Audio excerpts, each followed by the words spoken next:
Oh, Nelly, over the last 2 days, TikTok has gone in front of our government. There has been countless articles that are talking about this. There's countless videos that are talking about this.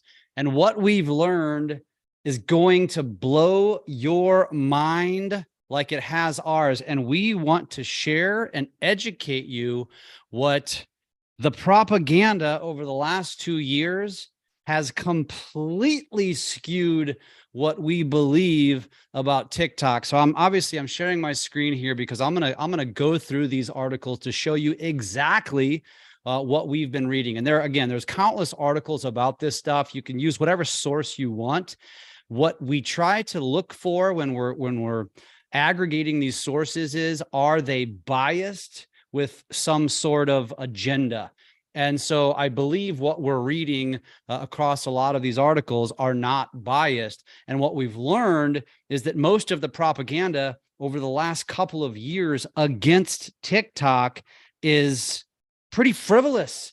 And honestly, what I've learned is I believe there are two agendas that have been bashing TikTok to get it banned. And here's what they are. Number one, the agenda comes from American business, American enterprise, most specifically Meta and probably Google, who are threatened by the app and what it might do to its revenue. This has got nothing to do with security. They've created a lot of this stuff, and you're going to learn a little bit more about here shortly, because TikTok is so advanced and so innovative, which I would argue has actually made Meta and YouTube better.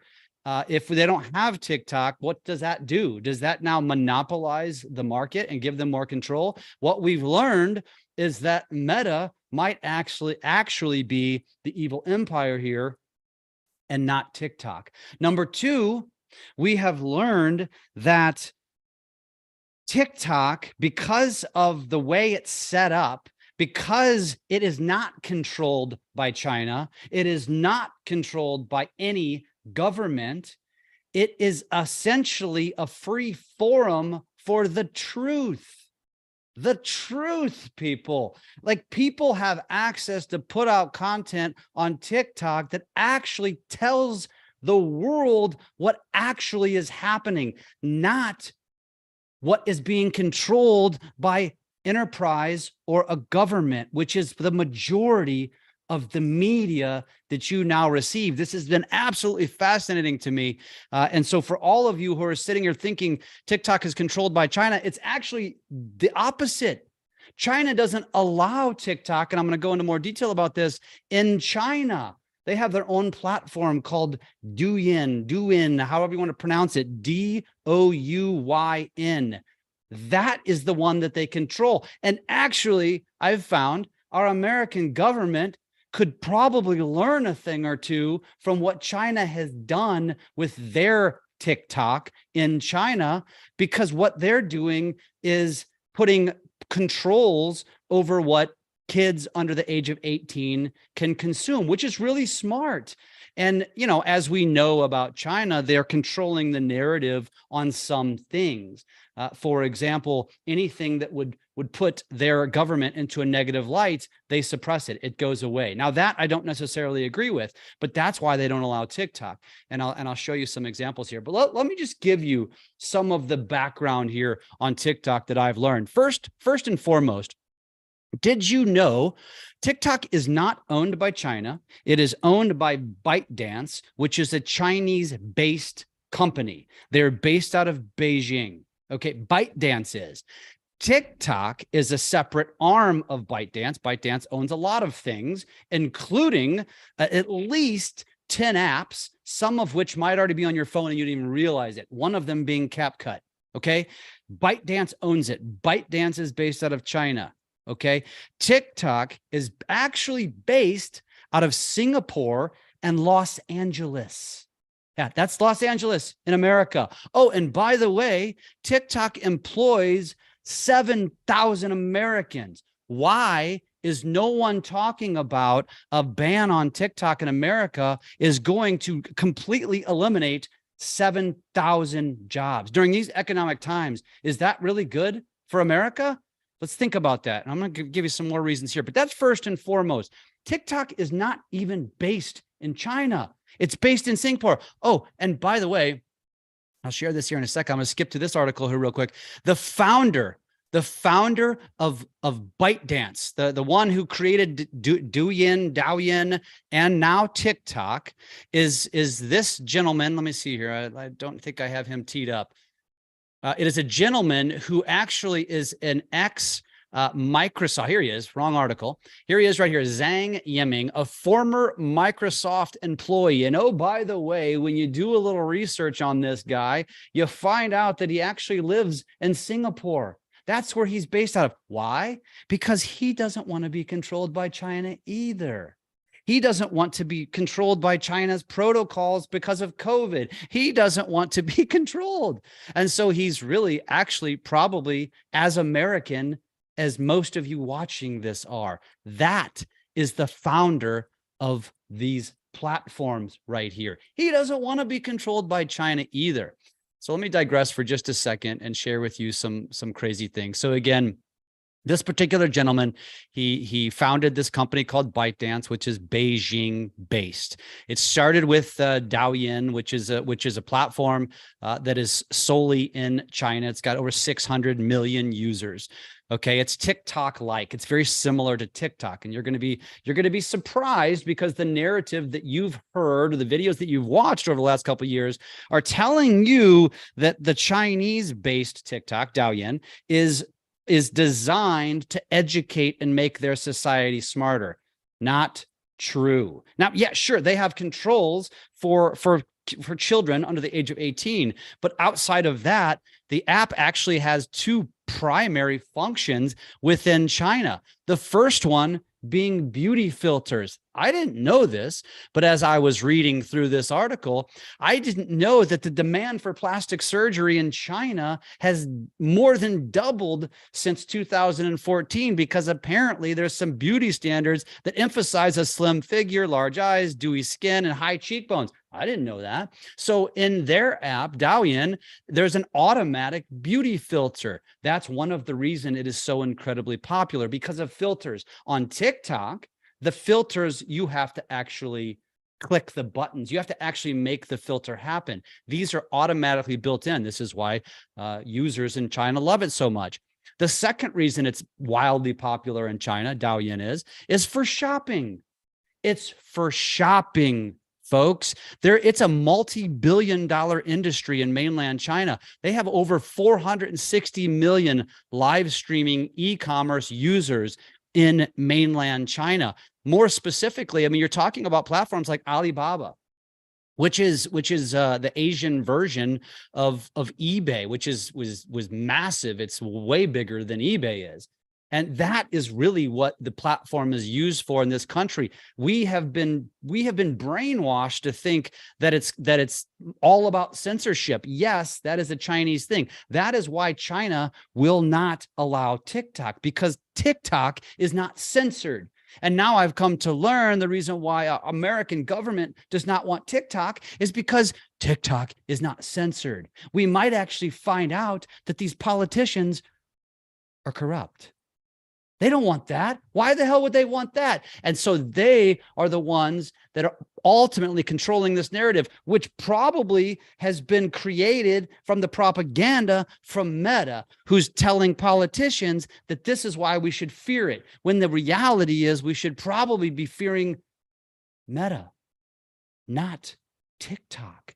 This is crazy. So here's just a little example of the censorship or the lack of censorship on TikTok and the censorship on Douyin. And this is an example here. They said they did a search. CNN did a search on Tiananmen 1989, which is, if you're living under a rock or weren't born then, it was just a huge. There was a huge event that happened in Tiananmen Square. And there was a bunch of Chinese troops, and there was a bunch of obviously it was they call it a massacre. It was the Tiananmen massacre, and the troops were killing people because they were basically they were just in an uproar over something. I can't even give you the details, and I'm not going to try to. That's not what this is about. But they went to Douyin and they typed in Tiananmen 1989. Nothing came up because China censors everything within their country. Then they went to TikTok and it yielded many results, including videos of users talking about what happened. And so that is part of why of the censorship that China puts on. But furthermore, and I thought this was massively fascinating, and I think for all of us who, again, we're watching and reading narratives about China, which I know that there is obvious threats. They are not a friend of America. They are collaborating with Russia. That is something that we need to be concerned about. But here's something that you're not paying attention to: the restrictions for young users is actually freaking brilliant. And so the way I look at this and the way I read this from a neutral eyes is to say, holy shit, like China's got this figured out. The US, like, what the hell are we doing? And the reality is and I'm going to show you or talk about here in a second, if you actually watch some of the hearing that went on yesterday with TikTok CEO, and you listen to the questions and you hear them talking to the CEO, you realize the ignorance that our politicians actually have for social media. Like, they don't get it. They don't understand it. And it's very clear that the Chinese government understands it and very, very well. That, for me, friends, my American friends, is kind of scary. It's kind of scary to think that our American government is so out of tune that they have no idea what they're even talking about, because they have probably been brainwashed by the propaganda that Meta has created. So here's what it looks like. Now, Douyin restricts, they have restrictions for young users. Users under 14 can access only child-safe content and use the app for just 40 minutes a day. That's brilliant. How many parents out there wish there was that kind of control on TikTok? I know every single one of you will say that. They can't use the app from 10 p.m. to 6 a.m. That is brilliant. So no kids can be on TikTok in the middle of the night, which keeps them up at night. Here's another one. And I didn't know this either. For years, China has tried to curb video game addiction, which, oh, by the way, why are we forgetting about that? Like, Americans are so obsessed now that TikTok is Satan. Where have we forgotten that we have kids across our country that are just chewing up 10 plus hours a day on gaming?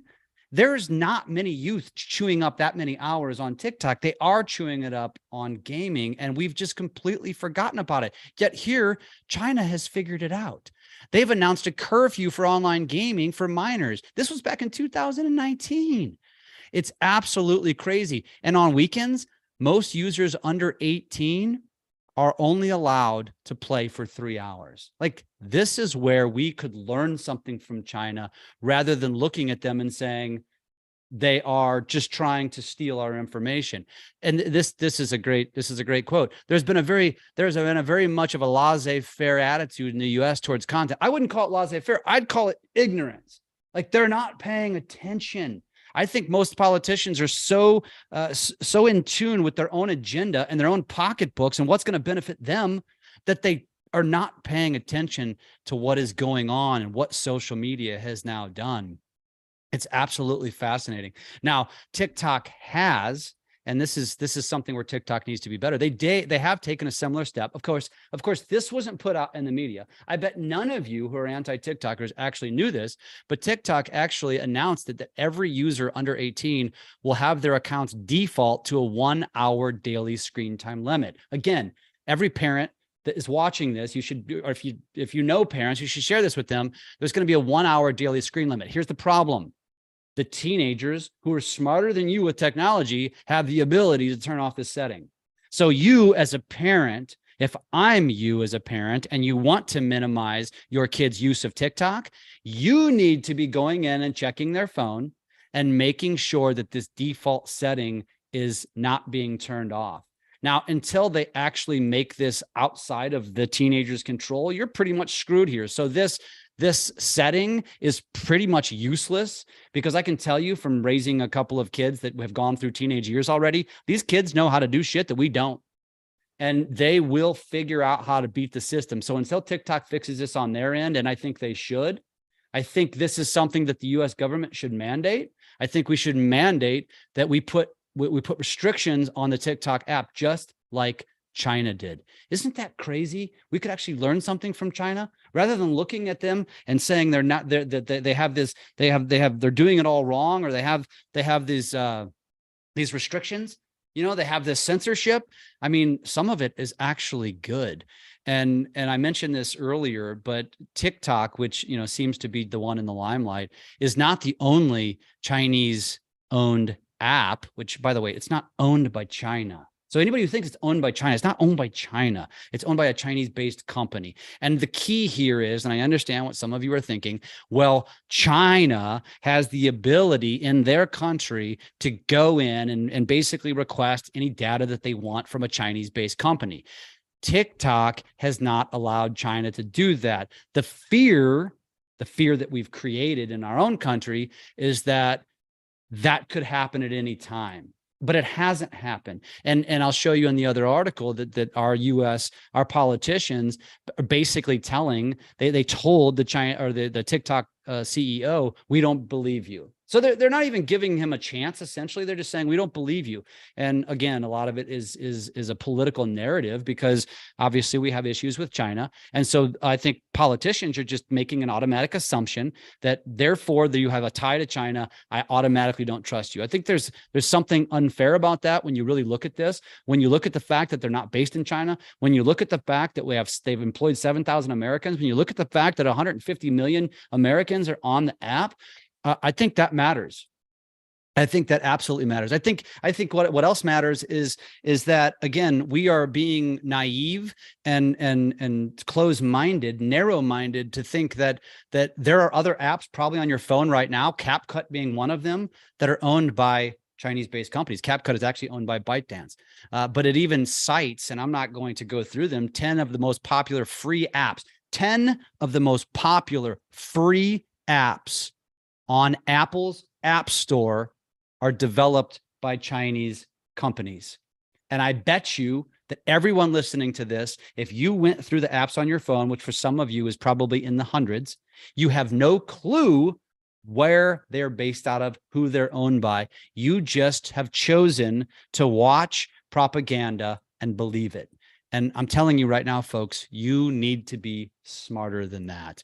This is another great article, and there's several of these that are basically giving you the 5 takeaways from Mr. Chu's, the CEO of TikTok, his appearance in front of Congress. I think what's fascinating is that obviously they talk about it, and if you read anything about this, and you will read that it sounds to me like, you know, he was basically taking the stand at a court hearing and just being chewed up and spit out by a bunch of lawyers, which you could argue that's what politicians, a lot of them are.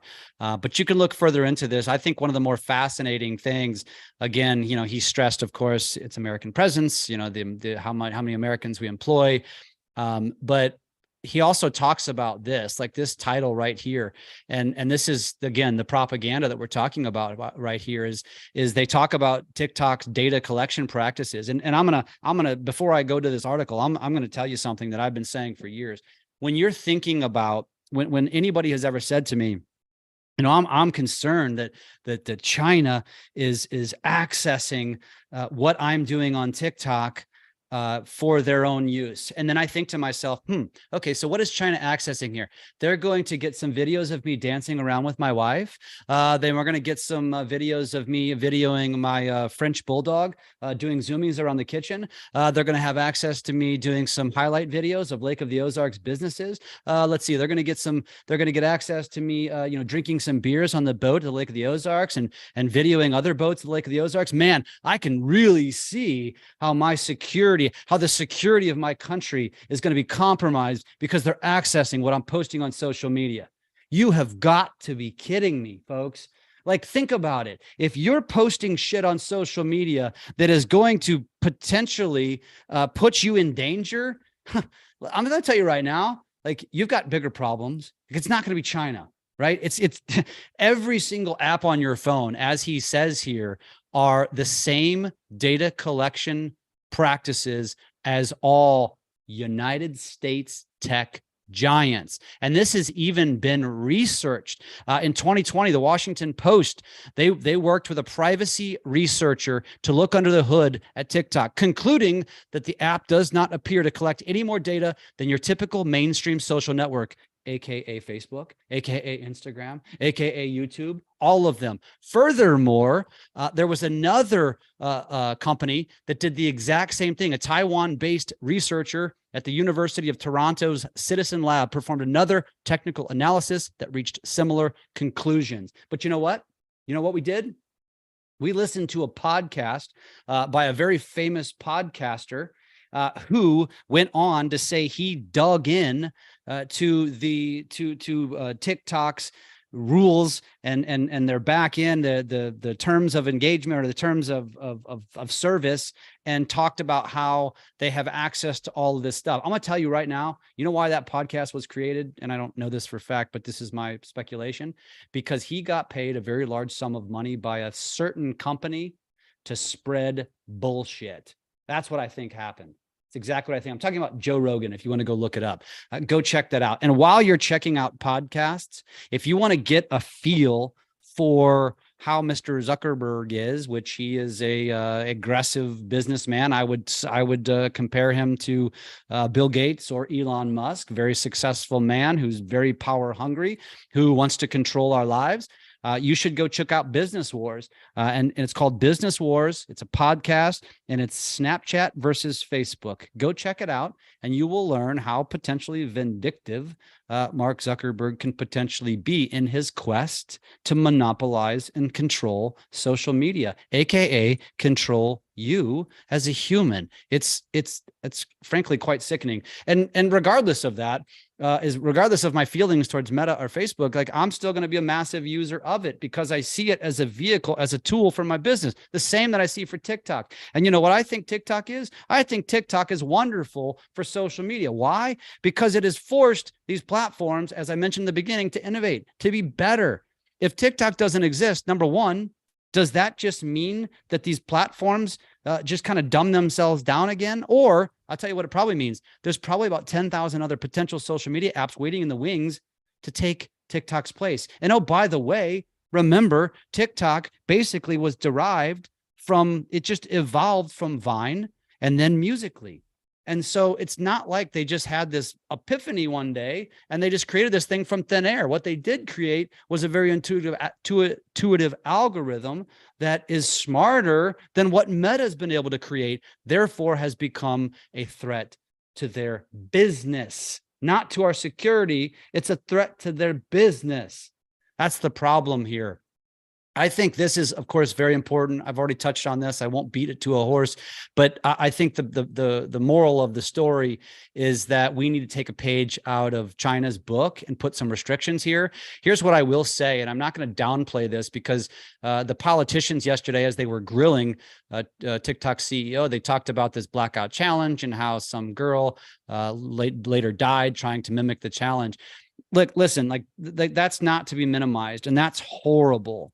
But if you want to really talk about the threat of TikTok to our lives, as they have done, you can even see here, one of the politicians even made the comment, your technology is literally leading to death. Hey, Billarakis, whatever the hell your name is, you want to talk about gun control? How about that? You want to talk about how any human can just walk into a gun store and buy a gun and then go into a school and shoot it up? You want to talk about that? Like, you cannot, for the life of you, blame TikTok for deaths if you're not going to bring all of the other potential causes for things that cause people to kind of lose their mind and death. I mean, I can rewind the clock and say that television probably did the same thing. People started to watch, movies like Rambo and all of these crazy television shows, and they gave them ideas, right? This is the reality. So for them to use and make that a key point of focus, I'm going to call bullshit on that. I'm going to call bullshit on that because there are much greater causes for things that are causing death. Okay. And I guarantee that has, you want to talk about females and suicide? Then let's talk about Instagram. And let's talk about what Instagram has caused in our society with filters and perfection, right? Don't get me started there. I just think that's a bunch of bullshit. I think this is really funny, actually, and I don't know if this is a compliment or an insult to Mr. Chu, but you'll notice here that one of the Republicans, Tony Cardenas from California, actually compared him to Mark Zuckerberg. They described them. He had described Mark Zuckerberg as Fred Astaire, a good dancer with words, and evidently Mr. Chu was the same way.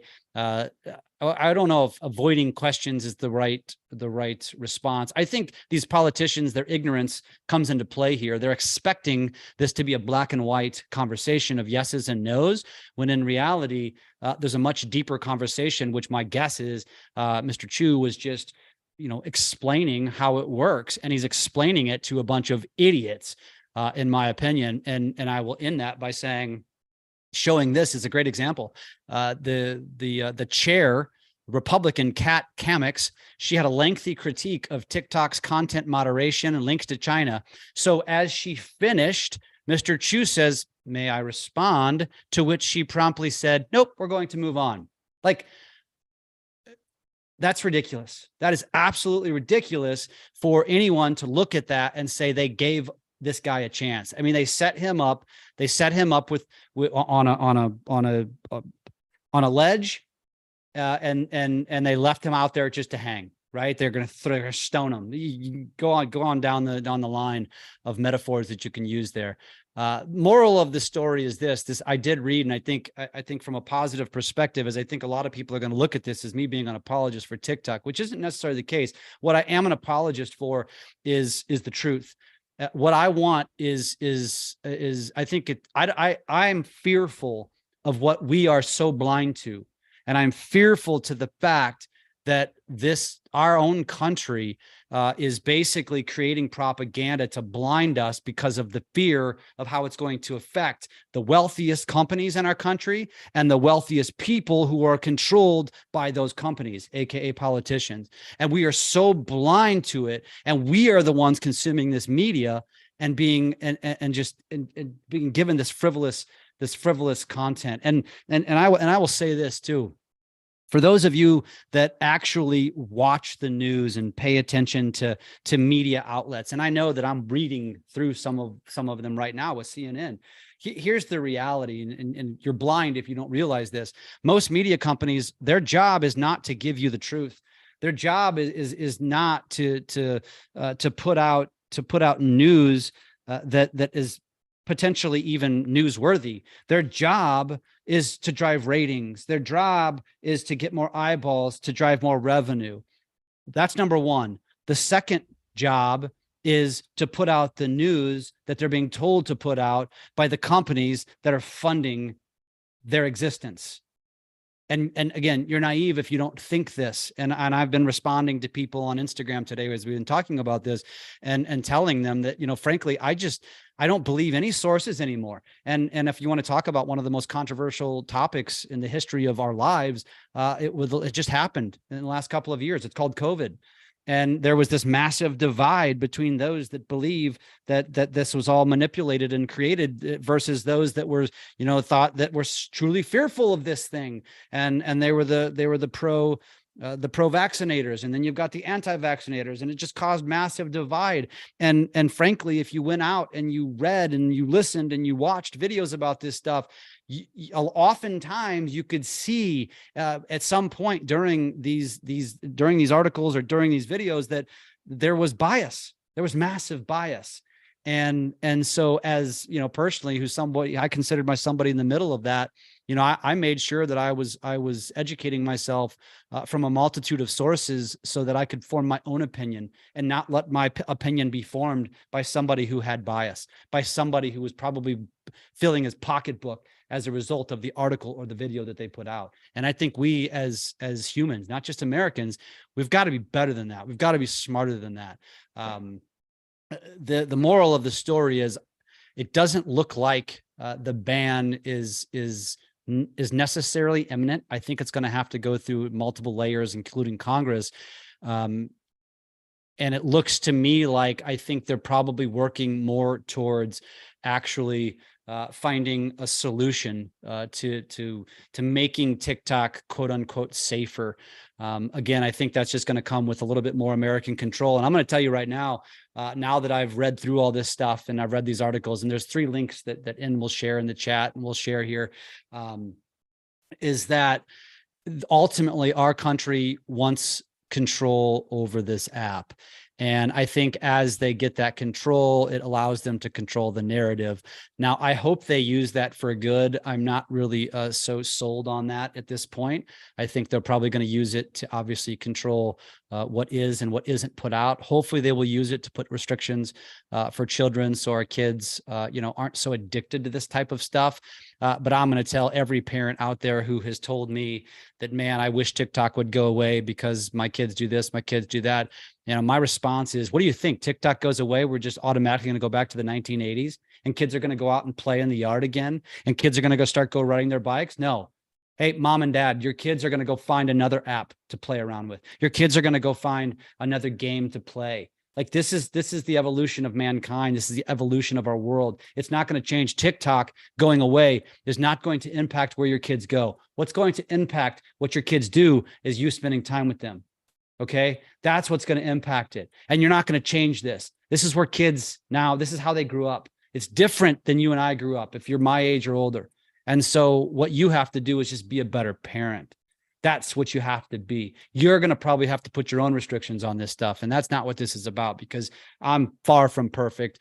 Part of the reason why I'm here today talking to you is because of the involvement that I took with my kids who were immersed in social media. And I'll pat myself on the back for taking involvement with it. Granted, a lot of it was for my own selfish reasons. I wanted to use this for business. It has obviously helped amplify my business. But what I learned along the way was this: as a parent, as I was taking an interest in my kids and what they were doing on social media, it brought us closer together. And I know most of you will say, damn social media, because my kids want nothing to do with me. They just want to stare at their damn television all the time or their computer screen. Well, take an interest in it. How about that? Take an interest in what they're doing. And now you have something that you can share together, and you can go ask my 22 or 19-year-old, and they will probably attest and agree that although my dad's cringy, based on what he does on social media, it absolutely brought us closer together. And it allowed them to be my own little authority and my own little experts who taught me how to do some of the things that I'm doing today. And honestly, it'll make you a better parent. It'll allow you to stay hip to what they're doing, and hopefully alleviate a lot of the pain that you were essentially feeling. So I probably need to go take a gummy now and chill out. Because I'm fired up. This has been a fascinating couple of days. I've learned a ton, and I hope that those of you watching this today, I hope it's not just the people that are in the same boat as me. I hope that if you watch this today, you're paying attention to what's happening. I hope you share this video. I hope you share it with your friends who might be anti-TikTokers. And, frankly, I don't expect them to watch this. I expect them to live in the bubble that they're choosing to live in. And I think that's sad. I will tell you, I'm going to hang up from this video today. And before the end of the day, I'm going to do a very shortened version of this on my Instagram. So if you want to go check that out and share that, you're welcome to do it, or just tell me I'm a jackass. I don't mind. I think this is fascinating. Frankly, I want the truth. And what I've learned is that TikTok is an advocate of that. And TikTok allows us to have a place where you can actually learn really what's going on, rather than watching these media outlets that are 1,000,000% biased and controlled by big, big money. Thank you for watching.